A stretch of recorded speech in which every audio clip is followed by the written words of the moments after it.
అలేఖిరెడ్డికి భారీ ఆఫర్ ఇచ్చారట చంద్రబాబు. తెలుగుదేశం పార్టీ కోసం చివరి నిమిషంలో ప్రాణాలు విడిచినటువంటి నందమూరి తారక రత్నని గుర్తు చేసుకుని ఎమోషనల్ అయ్యారు నారా చంద్రబాబు నాయుడు. ముఖ్యంగా నారా చంద్రబాబు నాయుడు తారక రత్న భార్య అయినటువంటి అలేఖ్యారెడ్డి ముగ్గురు పిల్లలతో ఇబ్బందులు పడుతోంది. తారక రత్న ఉంటే వాళ్ళు చాలా చాలా అద్భుతంగా ఉండేవారు.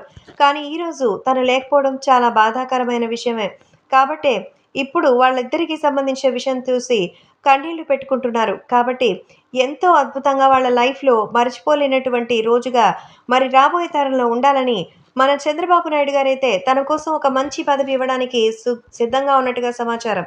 ఒక నామినేటెడ్ పోస్ట్‌తో ఆమెని గౌరవించి ఈ సందర్భంగా తన కోసం శుభాకాంక్షలు అందించాలని నిర్ణయించుకున్నట్టుగా అయితే తెలుస్తోంది. కాబట్టి సోషల్ మీడియాలో సైతం ఈ విషయాలు ఒక్కసారిగా వైరల్ అవుతోంది. అలాగే అభిమానులు కూడా మెగా ఫ్యామిలీలో ఇప్పటికే పవన్ కళ్యాణ్‌కి లభించినటువంటి గౌరవ మర్యాదలు చూసి అందరూ సంతోషాన్ని వ్యక్తం చేస్తుండగా, తాజాగా మన అలేఖ్యారెడ్డి కోసం మరి చంద్రబాబు గారు తీసుకున్న నిర్ణయాన్ని కూడా అందరూ ఎంతగానో మెచ్చుకుంటున్నారు.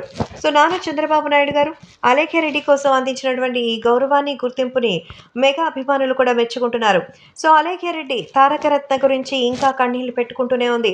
ముగ్గురు పిల్లలతో తను అనుభవిస్తున్న బాధని చూసి తారక రత్నకి అందించే నివాళిగా చెప్పుకుంటూ ఆమెకు నామినేటెడ్ పోస్ట్ ఇవ్వడానికి చంద్రబాబు ఎంతో అద్భుతమైన ఆలోచన చేసినట్టుగా తెలుస్తోంది. దీంతో నందమూరి కుటుంబ సభ్యులు కూడా ఆయన ఆలోచనని మెచ్చుకున్నారట.